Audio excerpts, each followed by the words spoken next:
Here.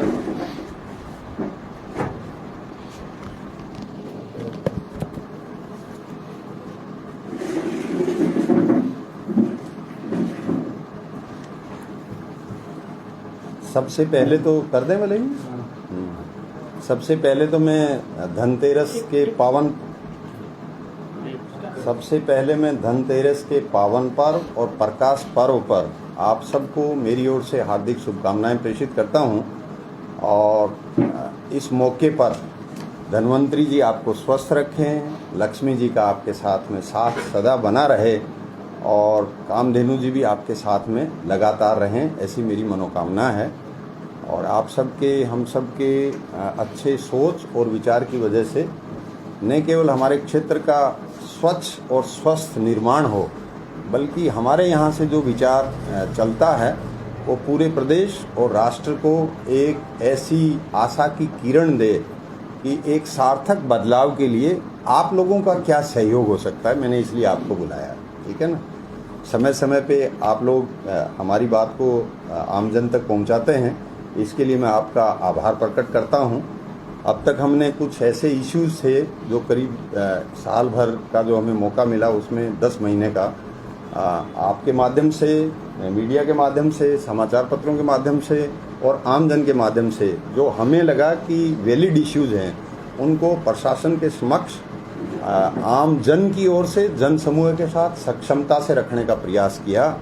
और मुझे ये आपके साथ शेयर करते हुए प्रसन्नता भी होती है कि प्रशासन ने कई मुद्दों पर बड़ा गंभीरता से संज्ञान लिया है और कई ऐसे मुद्दे जो दशकों से लंबित पड़े थे, मैं जिला कलेक्टर महोदय से भी मिला था, वहाँ भी उसके ऊपर वो संज्ञान ले रहे हैं और चर्चाएं शुरू हो गई हैं। मैं उम्मीद करता हूँ कि आने वाले समय में उन मुद्दों का भी निस्तारण ठीक से होगा, चाहे पानी का मुद्दा हो, चाहे बिजली का मुद्दा हो, चाहे सड़क का मुद्दा हो, चाहे स्कूल का इश्यू हो, चाहे चिकित्सा स्वास्थ्य से संबंधी कोई चीज़ हो। इन सब के ऊपर जो होना चाहिए आम नागरिक के अधिकार के हिसाब से, उसके ऊपर वो कार्रवाई करने के लिए मुझे बताया गया है कि प्रतिबद्धता से काम करेंगे।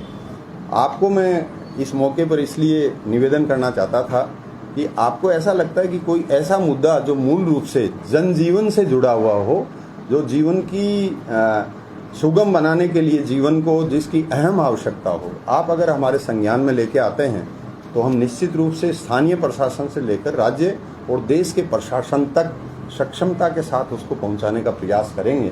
और मैं उम्मीद करता हूं कि हम सब मिलकर अगर ऐसा करेंगे तो निश्चित रूप से कुछ ऐसा बदलाव आएगा जिसकी हम सबको वर्षों से प्रतीक्षा है, दशकों से प्रतीक्षा है।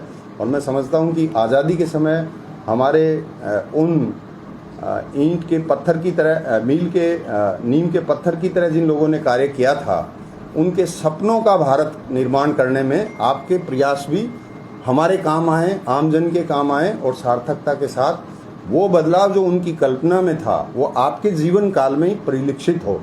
हालांकि ये निश्चित रूप से मैं कह सकता हूँ कि अगर आप कोई काम 10 साल, 20 साल, 30 साल की योजना बना के करते हैं तो निश्चित रूप से उसकी एक रूपरेखा के अनुरूप अगर कार्रवाई होती है समय के हिसाब से, तो उसमें वो लोग जो आज इस संसार में माँ के पेट में है, गोदी में है, या वो 2 साल से छोटा बच्चा जो माँ की अंगुली पकड़ के चलता है, उसका जीवन बहुत बेहतर तरीके से बदलाव के साथ में आगे बढ़ेगा, ऐसी हम सब की मनोकामना होनी चाहिए। मैं मेरा विचार बता रहा हूँ आपको। गांधी जी ने कहा था कि जब लाइन में खड़ा हुआ अंतिम व्यक्ति अपने आप को गौरवान्वित और आपके प्रयासों की वजह से लाभान्वित महसूस करता हो, तो ही हम मानते हैं कि आज़ादी के सच्चे अर्थ में हम दीपावली, होली, गणतंत्र दिवस, स्वतंत्रता दिवस, ईद जैसे त्योहारों को सार्थकता के साथ मनाने का संकल्प लेते हैं। तो निश्चित रूप से आप सबके प्रयासों से मैं उम्मीद करता हूं कि एक अच्छे राष्ट्र का निर्माण हो। उसमें आपके द्वारा चिन्हित किए हुए वो मुद्दे जिनकी आम आदमी के जीवन में बदलाव की दरकार है, वो वाला अगर आप बताते हैं तो मैं समझता हूँ हम सब लोग मिलकर अगर सामूहिक प्रयास करें तो अच्छा होगा। आज विशेष रूप से मैंने आपको दीपावली के शुभ अवसर पर आपको शुभकामनाएं प्रेषित करने के लिए बुलाया था कि कल हमने दीपावली पे एक स्नेह मिलन का कार्यक्रम रखा है VDS पैलेस भादरा में सुबह 10 बजे। तो उसके लिए मैं व्यक्ति से आपको निमंत्रण देना चाहता था। मेरा मेन मकसद आज का आपका ये था। तो आप आएँ, कल निश्चित रूप से आप आएंगे, मैं समझता हूँ। तो जो लोगों की भावनाएं हैं, लोगों की अपेक्षाएं हैं, उनसे भी आप रूबरू हो पाएंगे। और हम ऐसे अवसर पे एक संकल्प लें कि बुराई को ख़त्म करने के लिए भलाई के साथ विजय श्री सबको कैसे प्राप्त हो, उसके लिए क्या प्रयास होने चाहिए, मैं उम्मीद करता हूं। और मैं पुनः आपको निमंत्रण देता हूं कि कल सब सुबह 10 बजे आप पधारें। बहुत बहुत स्वागत, आभार आपका। अच्छा, कल पक्का चुनाव लड़ रहे हैं क्या इसकी? ये आपसे समय आने पे पूछ लेंगे। आप हमेशा इस तरह के प्रश्न पूछते हैं जो भविष्य के गर्भ में हैं। तो भविष्य में समय आने पे तय कर लेंगे, बता देंगे आपको मैं निश्चित रूप से पक्का पूछूंगा। लोगों में चर्चा है कि आप लोगों से बोलते हैं कि एक जेब में मेरे बीजेपी की टिकट है, दूसरी जेब में कांग्रेस की टिकट है। आपकी जानकारी के लिए मैं कभी इस तरह की भाषा का प्रयोग नहीं करता। और हमारे एक पत्रकार साथी ने मुझे पूर्व में भी पूछा था, तो उनको भी मैंने कहा था, इस तरह की जो आप चर्चाएं चलाते हैं वो आपके दिमाग की उपज हो सकती है। मैंने इस तरह की कभी कोई न चर्चा की, न कभी वार्तालाप का हिस्सा ऐसा था। और मैं मानवता के करीब हूँ, मानवता के करीब रहूंगा। सर, आप मुद्दा की बात करें तो सी पैसे रेलवे फाटक है, उसकी सबसे ज्यादा आवश्यकता है, वहाँ अंडरपास या ओवरब्रिज बने।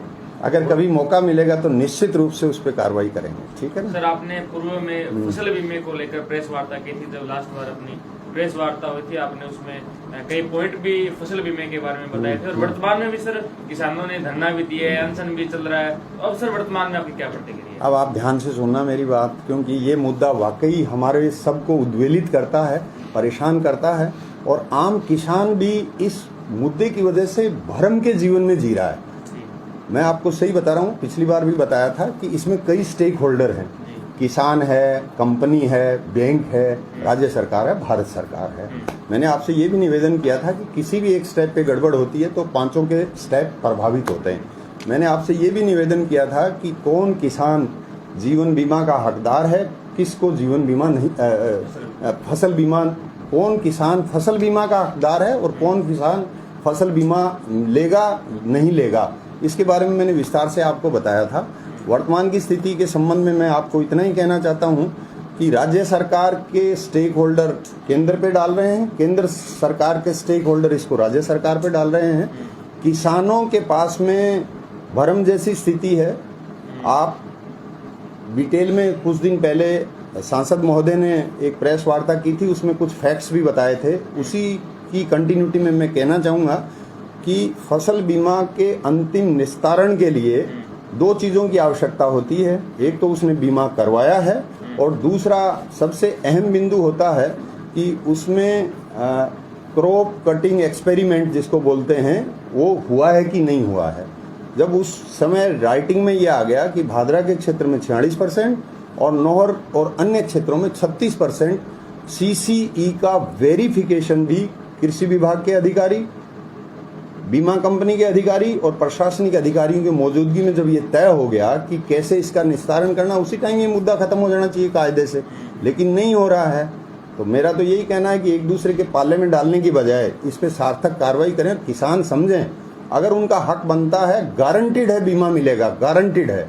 हक क्या बनता है? जमीन उसकी होनी चाहिए, बीमा उसने समय पे करवाया है और फसल खराबे का उसका सर्वे हो चुका है।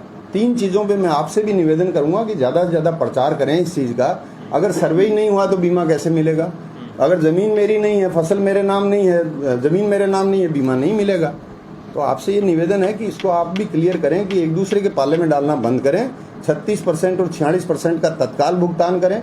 मैं जिलाधीश महोदय से भी एक दिन पहले मिला था, 2 दिन पहले, उनसे भी मैंने निवेदन किया था। आपकी जानकारी के लिए सरकार ने एक प्रपोजल कमिश्नर साहब के यहाँ से भी मूव कर रखा है कि 36 और 46% जो वेरिफिकेशन बीमा कंपनी के माध्यम से हो गया है उसका तत्काल भुगतान किया जाए और रिमेनिंग जिसका क्रॉप कटिंग एक्सपेरिमेंट से परे जो चीज़ है, अगर वो वाली चीज़ है तो उसमें 60% और 40% का कोई फार्मूला बनाकर इस तरह की व्यवस्था की जाए कि 40% और 60% राज्य सरकार और भारत सरकार, कंपनी और सर्वे प्लस भारत सरकार का जो भी सिस्टम है, दोनों का वेटेज देते हुए 40% उसका, 60% उसका, या दोनों का 50-50% कर दें और उसका डिस्पोजल करें। ये है इसमें। सर आप हर मुद्दा उठा रहे हैं और अच्छी आप भागदौड़ भी कर रहे हैं, जनसंपर्क कर रहे हैं। फोकसी का एक मुद्दा हुआ था, उसमें आपकी उपस्थिति कहीं दिखाई नहीं। नहीं, मैंने तो सही चीज के लिए कहा था कि कानून सम्मत कार्रवाई हो। मैंने कहा था सबसे पहले, आप फेसबुक देखें, सबसे पहले डाला था। और मैं ये चाहता हूं कि सांप्रदायिक सौहार्द हर हालत में बना रहे और किसी भी हालत में कोई ऐसा काम नहीं हो जैसे एक समुदाय को लगे मैं लूटा गया, दूसरे को लगे मेरे को तबाह कर दिया। ऐसा काम नहीं होना चाहिए। सर आप इतने दिनों से भादरा में हैं, 2 सालों से लगातार एक्टिव भी है। आपकी नजर में भादरा में कौन सा ऐसा बड़ा मुद्दा है जिसको अभी तक और राजनीतिक या सामाजिक संस्थाएं छू नहीं पाई है? आपको लगता हो कि कोई ऐसा कोई विशेष मुद्दा जिस पर आप काम करना चाह रहे हो, या लोगों को जिस प्रकार से आप कह रहे हैं कि हम संदेश देकर ठीक करना चाह रहे हैं उन चीजों को, ऐसी कोई आपकी? देखिए, मैं चाहता हूं कि आपके माध्यम से मैंने आज शुरुआत भी ये की थी कि हम सब मिलकर एक ऐसा अभियान चलाएं जिससे आम आदमी का जीवन सुखमय हो, सुखद हो, सरल जीवन हो उसका, और उसको जीवन में किसी तरह की तकलीफ नहीं आए। मैंने आपसे ये शुरुआत में आज भी ये निवेदन किया था। मेरा आपसे आग्रह है कि भादरा के अंदर जितने नॉन मुद्दे बना रहे हैं वो बहुत बड़ी इशू है अपने आप में। आप देखिए, सड़कें ठीक नहीं हैं, फैक्ट है। अब सड़कें ठीक कौन करेगा? नगर पालिका का आदमी करेगा। स्कूलों में मान लो शिक्षा का स्तर खराब हो रहा है तो कौन ठीक करेगा? शिक्षक ठीक करेगा। खराब किसकी वजह से हो रहा है? ये हमारे लिए चिंता और चिंतन का विषय है। अस्पताल के अंदर अगर कोई कमी खामी है तो चिकित्सक और वहाँ का पैरामेडिकल सबसे ज़्यादा महत्वपूर्ण व्यक्ति होता है, वो काम करेगा। हम एक दूसरे पे यहाँ देखा है कि आरोप प्रत्यारोप ज़्यादा करते हैं। कायदे से शिक्षक अपना अच्छा काम करे और नगर पालिका का कचरा उठाने वाला अपना अच्छा काम करे तो गली भी साफ हो जाएगी और वो ये भी नहीं कहेगा कि टीचर ठीक से नहीं पढ़ाता है। या अस्पताल में जाते हैं तो जाते ही व्यक्ति का इलाज हो जाता है, या लाइन में भी उसको वेट भी करना पड़ा है तो वहाँ कोई उसको हीलिंग टच मिल जाए कि आप चिंता नहीं करें, अभी आपका नंबर आने वाला है, तो इतनी देर में उसको भी अंदर से सुखद का एहसास होता है।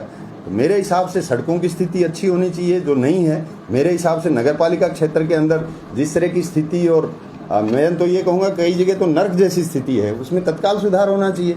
अरे भाई, जहाँ पे 6 इंच का पाइप डाल रखा है वहाँ 12 इंच डलना चाहिए था, या 18 इंच डलना चाहिए। जांच का विषय है। तो यहाँ के अधिकारी, यहाँ के कर्मचारी, यहाँ के जनप्रतिनिधिगण, मेरा ये मानना है सब मिलके अच्छा काम करें। देखिए, भारत सरकार के कई डिपार्टमेंट बहुत अच्छा काम कर रहे हैं, राज्य सरकार के कई डिपार्टमेंट बहुत अच्छा काम कर रहे हैं। कर्मचारी अधिकारी तो वही हैं जो पहले 20 साल पहले थे, 10 साल पहले थे, उनमें कोई ज़्यादा बदलाव नहीं है। लेकिन कार्य क्षमता के साथ में उनको मोटिवेट करने के लिए एक टीम के रूप में काम करने का अभाव मुझे चारों तरफ दिखता है, उसको ठीक करना चाहिए। समस्याएं आपने अभी गिनाई और समस्याएं लगभग फेसबुक, व्हाट्सएप और समाचार पत्रों में आती रहती है। लेकिन किसानों की एक बीमा फसल को ही लेके सारी पार्टी अलग अलग कर रही है, जबकि भादरा शहर में पीने का पानी दूषित है। ऐसा कोई परिवार नहीं है, ऐसा कोई व्यक्ति नहीं बचा है जो उस दूषित पानी से बीमार न हुआ हो। नंबर 1। सड़कों की बात की तो राजगढ़ रोड है, राजगढ़ भादरा रोड है, शहर में भी जगह जगह अभी तक खड्डे बने हुए हैं। जैसे अम्बेडकर चौक पे सड़क इधर बनी हुई, उधर खड्डे पड़े, ऐसी कई जगह पड़ी है। यही चर्चाएं तो आती है, लेकिन ये जनप्रतिनिधि और राजनीतिक पार्टी उस विषय को, पीने के स्वास्थ्य के मामले उस पर क्यों नहीं हो रही है, जिसमें आप भी कलेक्टर भी रह चुके हो और राजनीति में भी वर्तमान में आ रहे हो। मतलब कोई भी नेता सिर्फ किसान के अलावा अन्य समस्याओं के लिए कोई ऐसा कोई कार्यक्रम क्यों नहीं कर रहा है? अब जन साहब ध्यान से सुनना, इसलिए मैं कागज भी रखता हूँ, थोड़ा रिकॉर्ड भी रखता हूँ। आपने जो वजह फरमाया बिल्कुल सही है। मैंने लिखा है, सीवरेज लाइन डालने व कनेक्शन करने में निर्धारित मानदंडों की पालना नहीं की जा रही है। इस लापरवाही का खामियाजा यहाँ के लोगों को जान माल को नुकसान के रूप में हो रहा है और इसके लिए आवश्यक कदम उठाएं और संबंधित को निर्देश दें।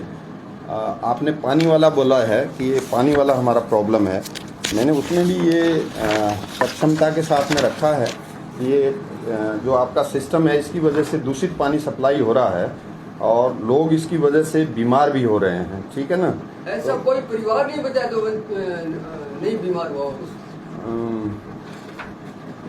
आप सही कह रहे हैं कि ये देखिए, किसान और किसानी की बात करना थोड़ा लुभावना लगता है, मेरा ये मानना है। अच्छी बात है, करनी चाहिए, लेकिन उसका समाधान निकालने के लिए भी लगातार प्रयास करने चाहिए। विधायक जी भी लिख रहे हैं पत्र, पूर्व विधायक भी लिख रहे हैं पत्र, अन्य पार्टियां भी लिख रही है, आपने लिखा है। लेकिन आमजन में कि कोई पीएचडी में, कोई नगर पालिका में, कोई पीडब्ल्यूडी में जाके कोई जन समूह वगैरह या वहाँ का दबाव वगैरह ऐसा माहौल तो नहीं बन रहा है। ये नहीं, कागजों में आप देखिए, मतलब ये तो जनप्रतिनिधि को और अधिकारियों को तत्काल प्रभाव से कार्रवाई करनी चाहिए। आप जो बता रहे हैं वो वैलिड मुद्दे हैं, मैं एक्नॉलेज करता हूं उनको। और साथ ही साथ मैं आपसे ये कहना चाहता हूं कि मैं इन चीज़ों को नहीं केवल उठाया है, नगर पालिका में भी हम लोग गए हैं, समूह के साथ गए हैं और वहाँ जाके भी उनको बताया है कि आपका सीवरेज और पानी का कनेक्शन आपस में मिल रहा है, जिसकी वजह से दूषित पानी लोगों को सप्लाई हो रहा है और लोग बीमार हो रहे हैं। ठीक है ना, पत्र लिखना सही बात है के साथ साथ आपने पूछा था, आपको समझ आता है। हाँ, अब नहीं। आज सीवरेज की लाइनें हैं, हाँ। वो लगभग सारी बंद है, खराब है। क्यों कि जो 1 जुलाई से पॉलीथीन थैलियां बंद हो गई, हाँ, निर्देश है, सख्त निर्देश है, हाँ। लेकिन पॉलीथीन थैलियां वैसे खरीदी जा रही है, बेची जा रही है। प्रशासन मौन है, जनता खूब बेच रही है। वो सीवरेज की आज तक जो समस्या है वो सारी उस सीवरेज में वो जा रही है। सीवरेज बंद हो जाती है, फिर परेशान होते हैं लोगों घरों में दिक्कत हो रहा है। आप सही कह रहे हैं कि ये बड़ी समस्या है और इसका तत्काल प्रभाव से समाधान होना चाहिए। मैंने भी, आपने ध्यान दिया तो अभी ये कहा था कि जहाँ 6 इंच का पाइप डाल दिया वहाँ 12 इंच डलना चाहिए था, जहाँ 12 इंच डाला है वहाँ पे 18 इंच डलना चाहिए था। मुझे नहीं लगता कहीं 12 इंच डाला भी है क्या डायमीटर का। तो ये एक जांच का विषय है और आप मुझे सक्षम बनाइए ना इन सब सवालों का, न केवल जवाब देंगे बल्कि समाधान करेंगे समय रहते हुए। ऐसा पैमाना क्या? हम्म, आपकी सक्षमता का पैमाना क्या आपको विधायक बनाया जाए, आपको सांसद बनाया जाए? किस पैरामीटर को आप सक्षमता मानते हैं? आपको किस प्रकार से सक्षम किया जाए? हम एक जन समूह को लगातार प्रेरणा स्रोत के रूप में ले रहे हैं और मैं चाहता हूं कि आपके माध्यम से उसको इतना प्रेरित कर दिया जाए, मोटिवेट कर दिया जाए कि जब चुनाव का समय आता है तब वो बेचारे के नाम पर नहीं सोच विचार करे बल्कि सक्षमता के नाम पे सोच विचार करे। सर आप इसका मतलब आप उसमें कोई जरूरी नहीं मैं हूँ, कोई भी हो सकता है जो हाँ, सक्षम लगे। इसका मतलब आप फिर विधानसभा चुनाव में इस प्रकार से जोर आजमाइश करेंगे, आप अपना किस्मत आजमाना चाहेंगे? इसका आप मतलब चिंता नहीं करें, वो सब आपसे पूछेंगे समय आने पे, अभी वो समय दूर है। सर ये आप काल्पनिक सवाल सर है। आप टेक्निकल पॉइंट है ना, हाँ। हर समस्या का बढ़िया तरीके से उठा रहे हैं। सबसे शिक्षित चेहरा है और आप काबिल चेहरा भी माने जाते हैं। जयदीप टूडी चुनाव लड़ रहे हैं, संजीव बेनीवाल चुनाव लड़ रहे हैं, बलवान पुनिया भी चुनाव लड़ रहे हैं और बजरंग साल ने भी कहा है मैं चुनाव लड़ रहा हूँ। लेकिन एसपी सिंह के लिए जनता बोलती है कि अगर टिकट मिलेगी तो चुनाव लड़ेंगे, अन्यथा चुनाव नहीं लड़ेंगे। अरे उनको रोकना भाई, इधर रोकना है, क्या करें आप जनता बताएं। ये चाह रही है, ये सभी चुनाव लड़ रहे हैं जो 4-5 मुख्य चेहरे हाँ, हैं। हाँ, हाँ। लेकिन एसपी सिंह के लिए जनता ये सोच रही है और ये इनकी टीस भी है कि इतना काबिल चेहरा होते हुए हाँ, भी हाँ। वो ये नहीं कह रहे हैं कि टिकट नहीं मिली तो मैं चुनाव लड़ूंगा, सिर्फ टिकट मिलेगी तो चुनाव लड़ूंगा। आप ये नहीं, मैंने ऐसा दोनों क्यों बातें ही नहीं कही है ना, ये तो सब आपकी काल्पनिक शक्ति का प्रभाव है जो इस तरह की आप बात बोल जनता रहे हैं। की बात का जवाब चलिए नहीं सर, देना चाहिए। नहीं नहीं, क्या बात कर रहे हैं, जनता से हम इतना सौहार्दपूर्ण वातावरण में मिलते हैं, उनके हाथ लगाते ही मुझ में ताकत और ऊर्जा का संचार होता है। सुबह से शाम तक मैं 200 से लेकर 1000 आदमियों से रोज मिलता हूँ। हर नेता बोल रहा है मैं चुनाव लड़ूंगा, आप नहीं कह अब रहे। वो तो वो जाने वो क्यों बोलता है, ऐसा बोलने से उसको क्या मिलता है, उसका क्या सोच है, वो तो वो बता सकता चलिए सर, है। थोड़े- मैं सर्जन में विश्वास करता हूँ, विध्वंस में विश्वास नहीं करता हूँ। सर हाँ अभी तक भादरा में कोई विजनरी नेता नहीं है यार। हाँ, तो हाँ। आप जो मतलब राजनीति में आए हो तो आपका उसके पीछे विजन क्या है? आप अगर आपको जनता अपना सरपरस्त बना लेती है हाँ, हाँ। तो उसके बाद में आपका विजन क्या रहेगा जनता के लिए कि आप क्या कुछ नया कर पाएंगे उनके लिए? जैसे कि हनुमानगढ़ डिस्ट्रिक्ट में पूरे में कोई सरकारी इंडस्ट्री नहीं है, मतलब रोजगार का कोई साधन नहीं है और मतलब शिक्षा चिकित्सा उनकी व्यवस्था आप देख ही रहे हैं। तो जनता क्या किस तरह से क्या मतलब जनता को बताइए आप, आपका विजन क्या रहेगा? आप देखिए, मैंने पहले भी कहा था कि एक साधारण चिकित्सक से लेकर विश्व स्वास्थ्य संगठन के चिकित्सक तक मैंने बखूबी काम किया है। एक छोटे अधिकारी से लेकर जिले के सबसे बड़े अधिकारी तक भी मैंने बखूबी काम किया है। मैंने क्या किया, मेरा क्या विजन था, मैंने जिस जिस कार्य क्षेत्र में काम किया उसका आप एक बार आकलन करें, खुद स्टडी करें, पता करें। जब मैंने इस जिले के अंदर मुख्य चिकित्सा अधिकारी के रूप में ज्वाइन किया था तो चिकित्सा क्षेत्र के कुछ पैरामीटर्स होते हैं 33 जिलों में। ये जिला कुछ पैरामीटर्स में 31 नंबर पे था, कुछ में 28 नंबर पे था। जिस दिन मैं इस जिले को छोड़ के गया था अधिकांश पैरामीटर पूरे राज्य में 1 नंबर पे थे। मैं जिन जिलों में जिला कलेक्टर रह के आया हूँ वहाँ पानी से लेकर, राशन से लेकर, न्यूट्रिशन से लेकर, पोषण मिशन से लेकर, आम आदमी के जीवन के खुशहाली के इंडेक्स बढ़ाने तक करीब करीब सब चीज़ों में हमने या तो अपर 5 में रहे या देश भर में 1 नंबर पे रहे। मेरा विजन वो है जिसमें आम आदमी खुशहाल हो, किसान खुशहाल हो, छात्र वर्ग को ये लगे कि मुझे आनंद आ रहा है पढ़ने में, कॉलेज अटेंड करने में, रहने में, जीवन जीने में, आसपास के वातावरण को देखने में, ये आम छात्र को लगना चाहिए। मेरा विज़न ये है कि चारों तरफ सड़कें अच्छी हों, बिजली की सप्लाई टाइम पे आए। मेरा विज़न ये है कि जिन चीज़ों में हम रोज़ रोज़ चर्चा कर रहे हैं उन पे समय नष्ट नहीं करते हुए कोई ऐसा निर्माण योग्य काम करें, सर्जन का काम करें, जिससे भादरा के आम नागरिक को ये लगे कि मुझे भादरा के क्षेत्र में रहने में आनंद की अनुभूति हो रही है।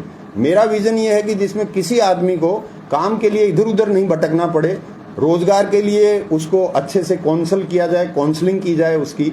मेरा विज़न ये है कि जो आदमी जो चीज़ डिजर्व करता है उसको वो मिलना चाहिए। मेरा विज़न ये है कि मेरा आसपास का आदमी जिनको मैं जानता हूँ, जिनसे इंटरेक्शन है, इंटेलेक्चुअली मैं जिनसे जुड़ा हूँ और जो मेरे क्षेत्रवासी हैं, उनका काम प्राथमिकता से हो, लेकिन वाजिब काम हर आदमी का हो। मेरा विज़न ये नहीं है कि मेरा इन लोगों का ये कर दो, इन लोगों का ये कर दो। मेरा विज़न ये है सर्वांगीण विकास हो। सर आपने ये ऐसा आप जिस प्रकार की बात कह रहे हैं, जिस प्रकार की बात बता रहे हैं, ये अक्सर देखें तो डेनमार्क, नॉर्वे जो पूरे विश्व में सबसे 1 नंबर पर देश माने जाते हैं हर पैमाने पर, उन देशों में ऐसा एक प्रकार से प्रारूप है। क्या आपको लगता है भारत सरकार और राजस्थान सरकार की ऐसी पॉलिसियां हैं, ऐसा यहाँ का प्रशासनिक ढांचा है जो इस प्रकार की सेवाएं आम लोगों को पहुंचा सकता है, जो इस प्रकार से जीवन स्तर सुधार सकता है? बिल्कुल बिल्कुल सही कह रहे हैं आप। मेरा विजन ये है कि यहाँ के लोगों में इतनी जागरूकता पैदा की जाए। भारत सरकार और राज्य सरकार बहुत बड़ा परिक्षेत्र है, उसमें जाने से पहले स्थानीय स्तर पे इस तरह की अनुभूति करवाई जाए आम आदमी को कि मेरा जीवन सुखद कैसे हो सकता है। सर आपने अपना विजन बताया, बहुत शानदार विजन बताया, और आप जिस संवैधानिक पद पर रहकर आए हैं उसका ट्रैक रिकॉर्ड भी काफी अच्छा है, लेकिन इस गंदगी भरी राजनीतिक में आप कैसे कूद गए सर? कैसे अब आपको आपने डिसीजन लिया? आप ये कह रहे हो ये गंदगी भरी है और ये राजनीति है और मैं उसमें कूद गया। आप देखो ऐसा नहीं बोलो। अगर आप अच्छा सोचोगे, अच्छा विचार करोगे, अच्छा मनन करोगे, अच्छा मंथन करोगे, तो मैं कहता हूं कि आपको अच्छा ही अच्छा दिखेगा। चारों मेरे को इतना गंदगी नहीं दिख रहा है जितना आपको दिख रहा है। राजनीति में गंदगी नहीं मानते आप? नहीं, मैं इतना गंदगी नहीं राजनीति में अच्छे लोगों का नितांत अभाव है। आपके प्रयासों से, मेरे प्रयासों से अगर कोई नौजवान आदमी विधायक या मेंबर पार्लियामेंट बन के हम सबका उद्धार करता है, मैं उसका स्वागत करता हूँ। बोल रहे हो अच्छे लोगों का अभाव है, तो फिर गलत लोग है ना राजनीति में? नहीं, मैं ये नहीं अभाव है, मैं ये नहीं कह रहा सारे गलत हैं। अभाव है, जितना होना चाहिए उतना नहीं है। चलिए सर, आप ये बताएं, जिस प्रकार से अब राजनीति की बात वही चली है, कौन सी विचारधारा ऐसी है जो देश को प्रोग्रेसिव मोड में ले जा सकती है? जिस प्रकार से आप ये जीवन स्तर ऊंचा उठाने की बात करें, ऐसी कौन सी विचारधारा है जो देश को आगे ले जाना आप समझते हैं कि बेहतर? अब ये एक बड़ा सवाल है, इसको समय आने पे इसका उत्तर देंगे। और आपकी थोड़े दिनों पहले एक फोटो वायरल हुई बीकानेर वसुंधरा राजे के साथ, एक फोटो में आप खड़े थे वहाँ। मैं अशोक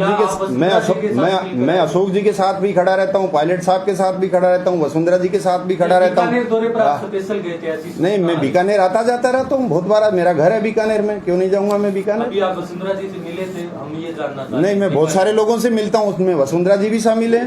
अब बताइए आप। सर जनता को ये दिक्कत है, उनको एक तकलीफ है कि आप अपने पत्ते नहीं खोल पा रहे। आप चिंता नहीं करें, पत्ते वत्ते और ये चीजें हैं ना, ये पहेलियां हैं। मैं ये मानता हूँ पत्ते नहीं खोल के विजन को और विस्तृत बनाते हुए कोई ऐसा काम करेंगे जो आपको भी स्वीकार्य हो, हमारे सारे साथियों को स्वीकार्य हो। सर मेठाना में 3 साल से लगातार धरना प्रदर्शन कर रहा है बिजली को लेकर, तो सर वो भी एक जन जागरूकता ही मामला है, तो अभी आप दिखाई नहीं देते। नहीं, ये बात सही है, ये बात सही है कि वहाँ से कई फ़ोन आए थे मेरे पास। मैंने उनको कहा था कि कानून सम्मत कार्रवाई करें तो मुझे आमंत्रित करें, कानून के हिसाब से मैं इसका समाधान करने में आपका सहयोग करूंगा। मैंने कहा है दिखाई देना, देखो हर जगह जाना, फिजिकली प्रेजेंट होना। कोरोना काल के बिल माफ करने की उनकी एक मांग है, बड़ी मांग है। अच्छा, तो क्या ये मांग आप जायज नहीं मानते? मैं उनकी मांग को जायज मानता हूँ, मैं उनकी मांग को जायज मानता हूँ। और बताओ लीगल सर कैसे होगा फिर? उनको आप बता रहे लीगल किस तरीके से सर वो काम करेंगे? नहीं, लीगल देखिए, इसमें देखना पड़ता है। मैं आपसे 10 रुपए लेना चाहता हूँ, किसी भी हालत में आपकी जेब में 6 रुपए से ज्यादा नहीं है, आप मुझे 10 रुपए दे सकते